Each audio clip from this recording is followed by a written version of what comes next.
In this module, we will look at first Java program. The objective of this module is to learn how to write a simple Java program, how to compile and run this program. We'll also make a note of the essential parts of this program. So here's the simplest Java program that we can write. We will cover all the keywords that are used to create this class in the next slides. When we write this program, we will save this program into a file named example.java. Does the name of the class and the source file which contains this class have to be same, including the case? The answer is yes, because the source file is a unit of compilation. It is a text file with a .java extension. The output of compilation is a .class file which is executed by the JVM. And yes, Java is case sensitive. The names should have the same case. Let's take a closer look at the program that we saw in the previous slide. To start with, we have a multi-line comment which starts with a / followed by an asterisk.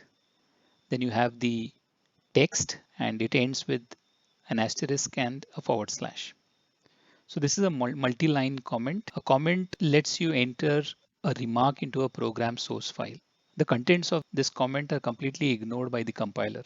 Comments are generally used to explain how some part of the program works or what a specific feature does. Next, we start with the class definition. We use the keyword class to define this new class. The name of the class is exam. The code that we need to write will be within the open and the close curly braces after the name of the class. The next we have is a single line comment which starts with 2 / and the text. Again, this comment will be completely ignored by the compiler. Next we come to the main method, which is the entry point for any Java application. This is where the JVM starts executing the program. We will look at each of these keywords in the upcoming slides. In this main method, we have a line which says system.out.println, which is again will be explained in the upcoming slides. But this line outputs the string. This is a simple Java program followed by a new line on the screen.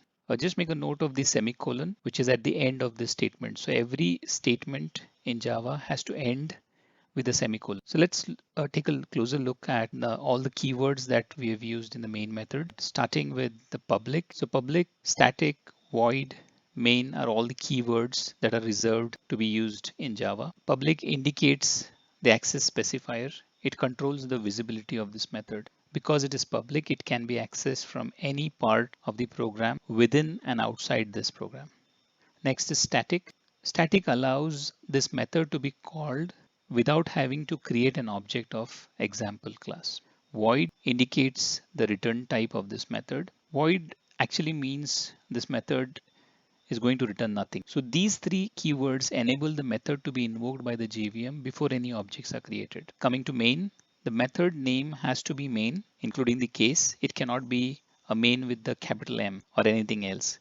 Although compiler will compile classes without the main method, but Java has no way to run these classes. So if you type main with a capital M instead of all lowercase main, the compiler will compile just fine. However, an error will be reported by JVM since it cannot find the main method when we try running.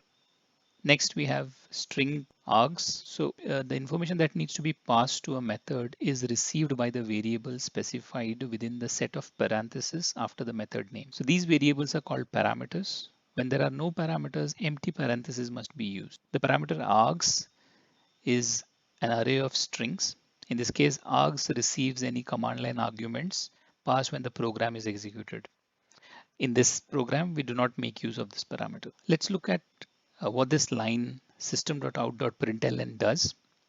So this line prints the text. This is a simple Java program followed by a new line on the console. It starts with the system. System is a predefined class in Java that provides access to the Java system. Out is the output stream that is connected to the console.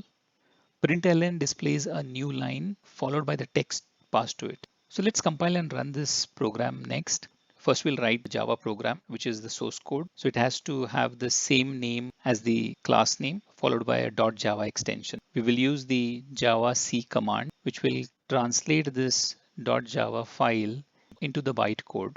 The bytecode is a .class file, which has the same name as the source file name, followed by the .class extension. And then we will execute this bytecode by using the java command to produce the output on the console. So I'm going to open a notepad and start writing the file. So I'm going to start with a multi-line comment.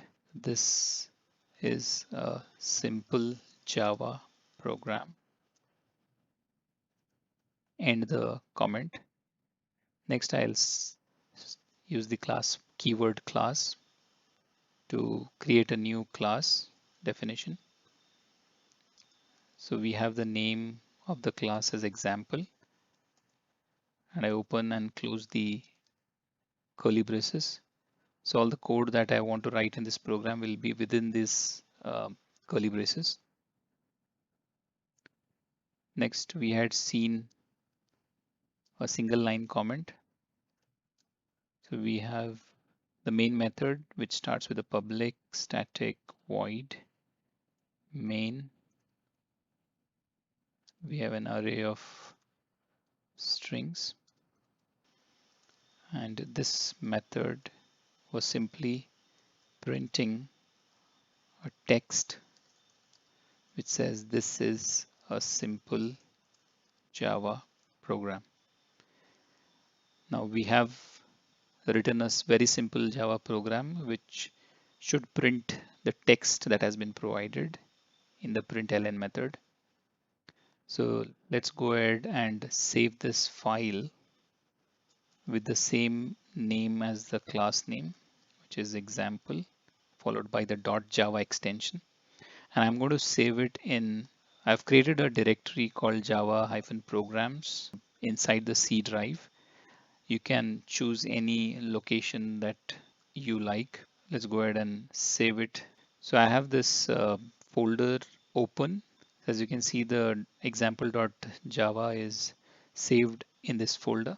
Now let's go to the command prompt to compile the example.java. So I'm going to navigate to the Java programs folder where I have saved the example.java, and we will use the Java C command to compile the example.java. So as you can see in the Java programs folder, there's a file example.class which has been created by the Java C command. So this is the bytecode which will be executed by the JVM. To execute it, use the Java command followed by the name of the class. Just note that we do not provide the extension when we want to execute the bytecode. So this is the output. So we see the text that was provided in the print ln method that has been printed on the console. So let's summarize what we have learned. We have learned how a simple Java program looks like and its essential components. The main method is the entry point for the JVM to execute a Java program, and the commands to compile and run a Java program are Java C and Java.